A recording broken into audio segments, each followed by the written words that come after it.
Nah, pada saat tidak sadarkan diri itu saya melihat jasad saya dari atas. Tidak kesadaran saya melihat jasad saya keluar saya dari tubuh saya.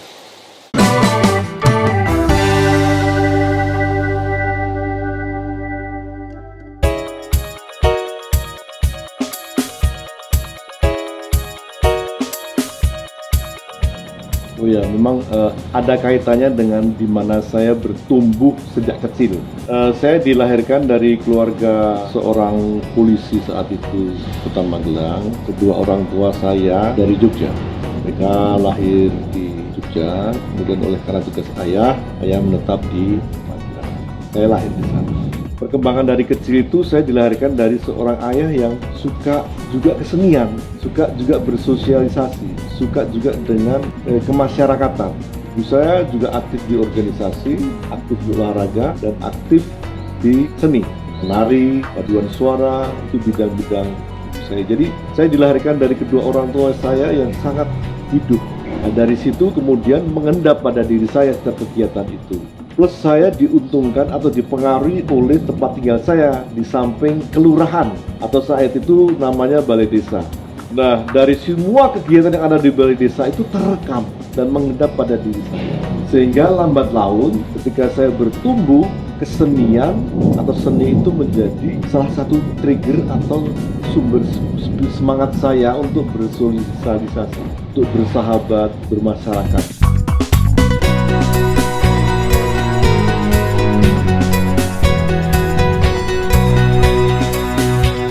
Saya jurnalis yang bernyanyi, jurnalis yang bermusik, jurnalis yang berolahraga, jurnalis yang mengelola kebudayaan, atau sebagai jurnalis yang berperilaku seni lah.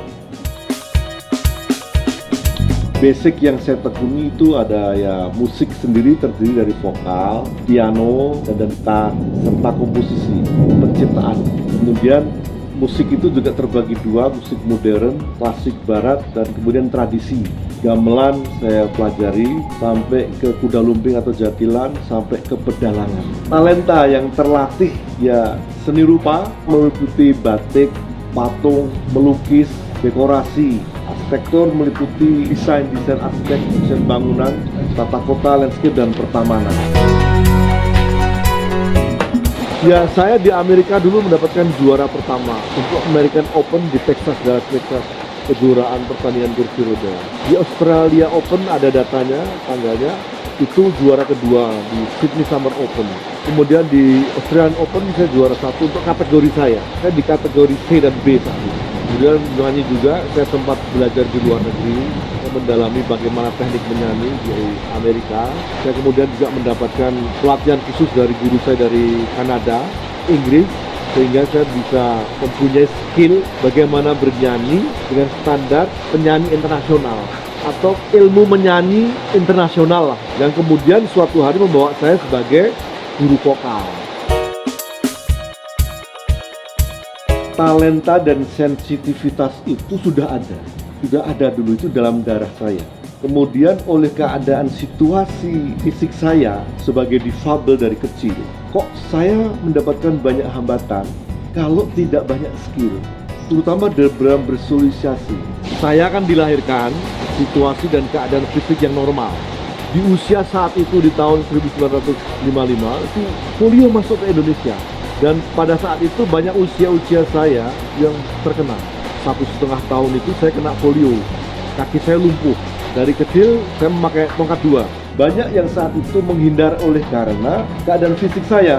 Misalnya saya tidak diajak ikut sepak bola, tidak diajak ikut paduan suara, tidak diajak oleh kegiatan kemasyarakatan gitu ya. Mulai saat itu saya muncul kesadaran kalau saya bisa banyak hal, tentu akan banyak peluang yang bisa saya sumbangkan ke masyarakat, bisa untuk mengantisipasi kelemahan bermasyarakat dari sisi fisik.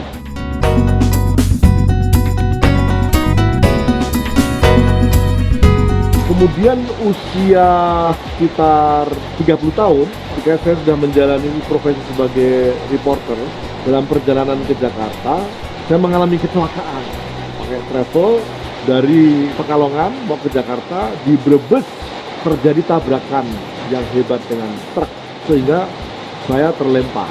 seluruh penumpangnya meninggal dengan berbagai keadaan kerusakan tubuh. Pada saat itu saya tidak sadarkan diri. Nah, pada saat tidak sadarkan diri itu saya melihat jasad saya dari atas. Ada kesadaran saya melihat jasad saya keluar saya dari tubuh saya. Melihat ke bawah. Nah, jasad saya itu sedang dikeluarkan dari dalam mobil, didongkel-dongkel pakai linggis, dan masyarakat menyemut di situ. Kemudian tidak berapa lama saya sadar kembali, sadar udah dalam keadaan ditaruh di pinggir jalan, di pinggir sawah, dan dikelilingi orang-orang yang melihat situasi fisik saya yang banyak terluka. Nah, itulah yang saya ingat betul dan saya sangat amati sebagai, dan saya nyatakan sebagai sebuah kejadian yang luar biasa. Sesudah keadaan itu saya mengalami sesuatu, sebanyak kesadaran, atau bisa dikatakan bertambahnya sensitivitas, kepekaan terhadap apa yang harus saya lakukan ke depan, dan terhadap juga apa yang baru saja terjadi, dan juga terhadap proses-proses saya di masa kecil saya. Nah, saat itu muncul kesadaran bahwa seharusnya kalau melihat korbannya dan kejadiannya, saya meninggal. Secara logika itu seharusnya saya meninggal menjadi korban tabrakan hebat itu. Tetapi kalau saya masih hidup, muncul kesadaran dari dalam diri saya bahwa sisa hidup saya untuk orang banyak, untuk kemanusiaan dan manusia-manusia yang lain.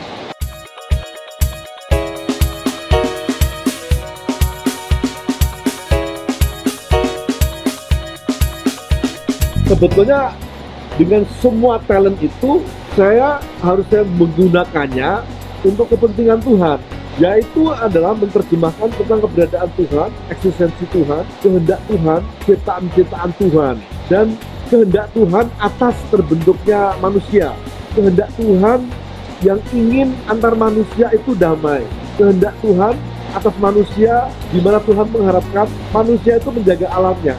Dengan kreativitas berkesenian tersampaikan secara massal. Kalau saya bicara tentang Tuhan ingin bumi ini hijau, kita bisa sampaikan itu ketika saya bernyanyi atau berkesenian di depan ribuan orang, seberapa pun kan sampai. Kalau itu energi Tuhan yang kita sebarkan, pasti akan berdampak menjadi kesadaran. Itu yang saya mainkan. Itu skill saya yang inti itu adalah menyampaikan tentang kebesaran Tuhan, keberadaan Tuhan, kreativitas Tuhan, dan harapan-harapan Tuhan pada manusia.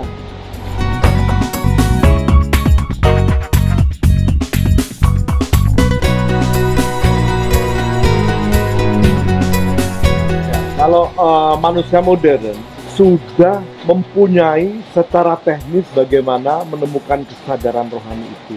Banyak agama atau aliran kepercayaan atau banyak cara mencapai Tuhan. Karena mencapai Tuhan itu melalui kesadaran.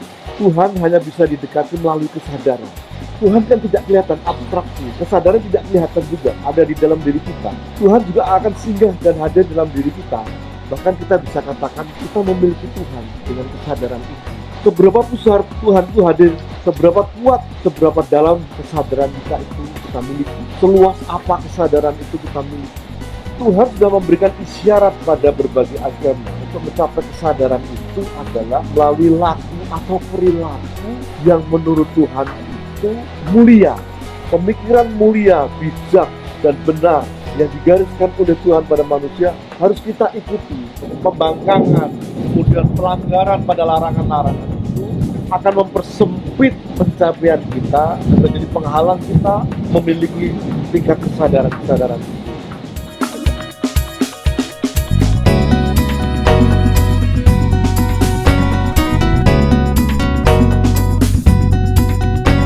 Memang zaman sekarang super ego luar biasa. Manusia sudah berbagai skill dan fasilitas yang luar biasa. Tetapi manusia akan terbentur oleh bahwa persoalan hidup dan pengembangan hidup itu tidak hanya cukup melalui materi, skill, dan teknologi. Harus melalui juga kemampuan batin, spiritualitas, EQ. Itu juga harus diasah dan harus mencapai suatu tingkatan sehingga dia bisa mencapai itu. Misalnya begini, saya ingin menciptakan sebuah landscape atau pemandangan atau ruang publik yang setiap orang merasa nyaman, senang, dan bahagia. Itu dari mana? Sulit karena itu abstraksi, inspirasional, dan ilham, maka harus mencapai itu melalui berkomunikasi dengan Tuhannya, melalui kepekaan-pekaan terhadap penelusuran kerohanian orang-orang. Baru akan tercipta bentuk. Otak-atik mati-mati saja sulit. Karena setiap benda ada karakternya, setiap pohon ada karakternya, setiap ruang menciptakan suasana. Suasana itu ada dua, suasana secara visual sebagai pemandangan yang bisa kita nyatakan indah atau tidak, kemudian suasana yang menciptakan suasana batin, nyaman tidak berada di situ. Nah, itu tidak bisa dicapai melalui kemampuan teknis, material, dan otak-atik teknologi.